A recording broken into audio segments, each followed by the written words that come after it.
ଯୋହନ ଲିଖିତ ସୁସମାଚାର ଅଧ୍ୟାୟ 12। ଇତିମଧ୍ୟରେ ଯୀଶୁ ନିସ୍ତାର ପର୍ବର 6 ଦିନ ପୂର୍ବରୁ ବେଥନିଆକୁ ଆସିଲେ। ଯେଉଁ ଲାଜାରଙ୍କୁ ସେ ମୃତ୍ୟୁମାନଙ୍କ ମଧ୍ୟରୁ ଉଠାଇଥିଲେ ସେ ସେହି ସ୍ଥାନରେ ଥିଲେ। ତେଣୁ ସେମାନେ ତାହାଙ୍କ ନିମନ୍ତେ ସେହି ସ୍ଥାନରେ ଗୋଟିଏ ରାତ୍ରିଭୋଜ ପ୍ରସ୍ତୁତ କଲେ। ମାର୍ଥା ପରିଚର୍ଯା କରୁଥିଲେ, ଆଉ ଯେଉଁମାନେ ତାହାଙ୍କ ସହିତ ଭୋଜନରେ ବସିଲେ ଲାଜାର ସେମାନଙ୍କ ମଧ୍ୟରୁ ଜଣେ ଥିଲେ।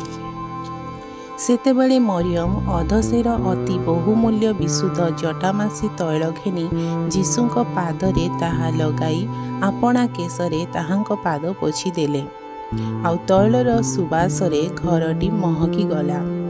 କିନ୍ତୁ ତାହାଙ୍କର ଶିଷ୍ୟମାନଙ୍କ ମଧ୍ୟରୁ ଇସ୍କାରିୟୋତ ଯିହୁଦା ନାମକ ଯେଉଁ ଶିଷ୍ୟ ତାହାଙ୍କୁ ଶତ୍ରୁ ହସ୍ତରେ ସମର୍ପଣ କରିବାକୁ ଯାଉଥିଲା, ସେ କହିଲା, ଏହି ତୈଳ 150 ଟଙ୍କାରେ ବିକ୍ରୟ କରାଯାଇ କାହିଁକି ଦରିଦ୍ରମାନଙ୍କୁ ଦିଆ ନ ଗଲା?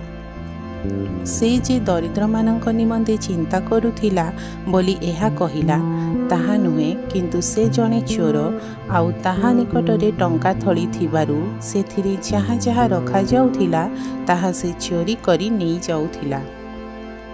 ସେଥିରେ ଯୀଶୁ କହିଲେ, ଏହାକୁ ଛାଡ଼ିଦିଅ, ଯେପରି ମୋହର ସମାଧି ଦିନ ନିମନ୍ତେ ସେ ଏହା ରଖିପାରେ। ଦରିଦ୍ରମାନେ ତ ସବୁବେଳେ ତୁମ୍ଭମାନଙ୍କ ନିକଟରେ ଅଛନ୍ତି, ମାତ୍ର ମୁଁ ସର୍ବଦା ତୁମ୍ଭମାନଙ୍କ ନିକଟରେ ନଥିବି। ଇତିମଧ୍ୟରେ ବହୁ ସଂଖ୍ୟକ ଯିହୁଦୀ ଲୋକ ସେ ସେଠାରେ ଅଛନ୍ତି ବୋଲି ଜାଣିପାରି କେବଳ ଯୀଶୁଙ୍କ ସକାଶେ ନୁହେଁ, ମାତ୍ର ଯେଉଁ ଲାଜାରଙ୍କୁ ସେ ମୃତ୍ୟୁମାନଙ୍କ ମଧ୍ୟରୁ ଉଠାଇଥିଲେ ତାଙ୍କୁ ଦେଖିବା ନିମନ୍ତେ ମଧ୍ୟ ଆସିଲେ।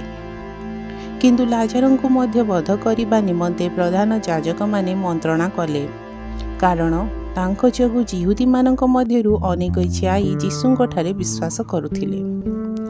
ତହିଁ ଆରଦିନ ପର୍ବକୁ ଆସିଥିବା ବହୁ ସଂଖ୍ୟକ ଲୋକ ଯୀଶୁ ଜେରୁସାଲେମକୁ ଆସୁଅଛନ୍ତି ବୋଲି ଶୁଣି ଖଜୁରୀ ବାହାଙ୍ଗା ଘେନି ତାହାଙ୍କୁ ଭେଟିବା ନିମନ୍ତେ ବାହାରିଗଲେ ଓ ଉଚ୍ଚସ୍ୱରରେ କହିବାକୁ ଲାଗିଲେ, ହୋଶାନା, ପ୍ରଭୁଙ୍କ ନାମରେ ଯେ ଆସୁଅଛନ୍ତି ସେ ଧନ୍ୟ, ଧନ୍ୟ ଇସ୍ରାଏଲର ରାଜା। ଆଉ ଯୀଶୁ ଗୋଟିଏ ଗର୍ଦ୍ଧବ ଶାବକ ପାଇ ତାହା ଉପରେ ଆରୋହଣ କଲେ, ଯେପରି ଲେଖା ଅଛି, ଆଗ ସିୟନର କନ୍ୟା, ଭୟ କର ନାହିଁ, ଦେଖ ତୋର ରାଜା ଆସୁଅଛନ୍ତି। ସେ ଗର୍ଦ୍ଧବ ଶାବକ ଉପରେ ଆରୋହଣ କରି ଆସୁଅଛନ୍ତି। ତାହାଙ୍କ ଶିଷ୍ୟମାନେ ପ୍ରଥମେ ଏହି ସମସ୍ତ ବିଷୟ ବୁଝିଲେ ନାହିଁ, କିନ୍ତୁ ଯୀଶୁ ମହିମାନ୍ୱିତ ହେଲା ଉତ୍ତାରେ ଏ ସମସ୍ତ ବିଷୟ ଯେ ତାହାଙ୍କ ସମ୍ପଦରେ ଲେଖାଯାଇଥିଲା, ପୁଣି ତାହାଙ୍କ ପ୍ରତି ସେମାନେ ଯେ ଏସବୁ କରିଥିଲେ ତାହା ସେମାନଙ୍କ ମନରେ ପଡ଼ିଲା। ଆଉ ସେ ଲାଜାରଙ୍କୁ ସମାଧିରୁ ଡାକି ମୃତ୍ୟୁମାନଙ୍କ ମଧ୍ୟରୁ ଉଠାଇବା ସମୟରେ ଯେଉଁ ଲୋକ ସମୂହ ତାହାଙ୍କ ସହିତ ଥିଲେ ସେମାନେ ସାକ୍ଷ୍ୟ ଦେବାକୁ ଲାଗିଲେ। ଏହି କାରଣରୁ ମଧ୍ୟ ଲୋକ ସମୂହ ତାହାଙ୍କୁ ସାକ୍ଷାତ କରିବାକୁ ଯାଇଥିଲେ, ଯେଣୁ ସେ ଏହି ଆଶ୍ଚର୍ଯ୍ୟକର୍ମ କରିଅଛନ୍ତି ବୋଲି ସେମାନେ ଶୁଣିଥିଲେ। ସେଥିରେ ଫାରୁସୀମାନେ ପରସ୍ପର କୁହାକହି ହେଲେ, ଦେଖୁଛ ତ, ତୁମମାନଙ୍କ ସମସ୍ତ ଚେଷ୍ଟା ବିଫଳ ହେଉଅଛି। ଦେଖ, ଜଗତଟା ଯାକ ତାହାର ପଛରେ ଗଲେଣି। ପର୍ବ ସମୟରେ ଉପାସନା କରିବା ନିମନ୍ତେ ଆସିଥିବା ଯାତ୍ରୀମାନଙ୍କ ମଧ୍ୟରେ କେତେକ ଗ୍ରୀକ୍ ଲୋକ ଥିଲେ। ସେମାନେ ଗାଲିଲିସ୍ଥ ବେଥସାଇଦା ନିବାସୀ ଫିଲିପଙ୍କ ନିକଟକୁ ଆସି ତାହାଙ୍କୁ ଅନୁରୋଧ କରି କହିଲେ, ମହାଶୟ, ଯୀଶୁଙ୍କୁ ଦର୍ଶନ କରିବା ନିମନ୍ତେ ଆମ୍ଭମାନଙ୍କର ଇଚ୍ଛା। ଫିଲିପ ଯାଇ ଆନ୍ଦ୍ରିୟଙ୍କୁ କହିଲେ, ପୁଣି ଆନ୍ଦ୍ରିୟ ଓ ଫିଲିପ ଯାଇ ଯୀଶୁଙ୍କୁ କହିଲେ। ଯୀଶୁ ସେମାନଙ୍କୁ ଉତ୍ତର ଦେଲେ, ମନୁଷ୍ୟପୁତ୍ର ମହିମାନ୍ୱିତ ହେବା ନିମନ୍ତେ ସମୟ ଉପସ୍ଥିତ। ସତ୍ୟ ସତ୍ୟ ମୁଁ ତୁମ୍ଭମାନଙ୍କୁ କହୁଅଛି, ଗହମ ବୀଜ ଯଦି ମୃତ୍ତିକାରେ ପଡ଼ି ନ ମରେ, ତାହେଲେ ତାହା ଏକମାତ୍ର ଥାଏ, କିନ୍ତୁ ଯଦି ମରେ ତାହେଲେ ବହୁତ ଫଳ ଫଳେ। ଯିଏ ଆପଣା ପ୍ରାଣକୁ ପ୍ରିୟ ଜ୍ଞାନ କରେ ସେ ତାହା ହରାଇବ, ଆଉ ଯିଏ ଆପଣା ପ୍ରାଣକୁ ଇହ ଜଗତରେ ଘୃଣା କରେ ସେ ତାହା ଅନନ୍ତ ଜୀବନ ନିମନ୍ତେ ରକ୍ଷା କରିବ। କେହି ଯେବେ ମୋହର ସେବକ, ତେବେ ସେ ମୋହର ଅନୁଗମନ କରୁ, ଆଉ ମୁଁ ଯେଉଁଠାରେ ଥାଏ ମୋହର ସେବକ ମଧ୍ୟ ସେହିଠାରେ ରହିବ। କେହି ଯେବେ ମୋହର ସେବା କରେ, ତେବେ ପିତା ତାହାକୁ ସମ୍ମାନ ଦେବେ। ଏବେ ମୋହର ପ୍ରାଣ ଉଦ୍ବିଗ୍ନ ହୋଇଅଛି, ଆଉ ମୁଁ କ'ଣ କରିବି? ପିତା, ମୋତେ ଏହି ସମୟ ଠାରୁ ରକ୍ଷା କର। କିନ୍ତୁ ଏଥି ସକାଶେ ତ ମୁଁ ଏହି ସମୟ ମଧ୍ୟକୁ ଆସିଅଛି। ପିତ, ଆପଣା ନାମ ମହିମାନିତ କର। ସେଥିରେ ଆକାଶରୁ ଏହି ବାଣୀ ହେଲା, ଆମ୍ଭେ ତାହା ମହିମାନିତ କରିଅଛୁ ଆଉ ପୁନର୍ବାର ମହିମାନିତ କରିବୁ। ତେଣୁ ପାଖରେ ଠିଆ ହୋଇଥିବା ଲୋକ ସମୂହ ଏହା ଶୁଣି ମେଘଗର୍ଜନ ହେଲା ବୋଲି କହିଲେ। ଅନ୍ୟମାନେ କହିଲେ, ଜଣେ ଦୂତ ଏହାକୁ କଥା କହିଅଛନ୍ତି। ଯୀଶୁ ଉତ୍ତର ଦେଲେ, ମୋ ନିମନ୍ତେ ଏହି ବାଣୀ ହୋଇନାହିଁ, ମାତ୍ର ତୁମ୍ଭମାନଙ୍କ ନିମନ୍ତେ ହୋଇଅଛି। ଏବେ ଏହି ଜଗତର ବିଚାର ଉପସ୍ଥିତ। ଏବେ ଏହି ଜଗତର ଅଧିପତିକୁ ବାହାରେ ପକାଯିବ। ଆଉ ମୁଁ ଯଦି ପୃଥିବୀରୁ ଊର୍ଦ୍ଧ୍ୱକୁ ଉତ୍ଥିତ ହେବି, ତାହେଲେ ସମସ୍ତଙ୍କୁ ଆପଣା ନିକଟକୁ ଆକର୍ଷଣ କରିବି। ସେ କେଉଁ ପ୍ରକାର ମୃତ୍ୟୁଭୋଗ କରିବାକୁ ଯାଉଅଛନ୍ତି, ସେଥିର ସୂଚନା ଦେଇ ଏହା କହିଲେ। ସେଥିରେ ଲୋକ ସମୂହ ତାହାଙ୍କୁ ଉତ୍ତର ଦେଲେ, ଖ୍ରୀଷ୍ଟ ଚିରକାଳ ରହିବେ ବୋଲି ଆମ୍ଭେମାନେ ବ୍ୟବସ୍ଥାରୁ ଶୁଣିଅଛୁ। ତେବେ ମନୁଷ୍ୟପୁତ୍ର ଅବଶ୍ୟ ଊର୍ଦ୍ଧ୍ୱକୁ ଉତ୍ଥିତ ହେବେ ବୋଲି ତୁମେ କିପରି କହୁଅଛ? ଏହି ମନୁଷ୍ୟପୁତ୍ର କିଏ? ସେଥିରେ ଯୀଶୁ ସେମାନଙ୍କୁ କହିଲେ, ଆଉ ଅଳ୍ପ ସମୟ ମାତ୍ର ଜ୍ୟୋତି ତୁମ୍ଭମାନଙ୍କ ମଧ୍ୟରେ ଅଛି। ଅନ୍ଧକାର ଯେପରି ତୁମ୍ଭମାନଙ୍କୁ ଗ୍ରାସ ନ କରେ, ଏଥି ନିମନ୍ତେ ତୁମ୍ଭମାନଙ୍କ ନିକଟରେ ଜ୍ୟୋତି ଥାଉ ଥାଉ ଗମନାଗମନ କର।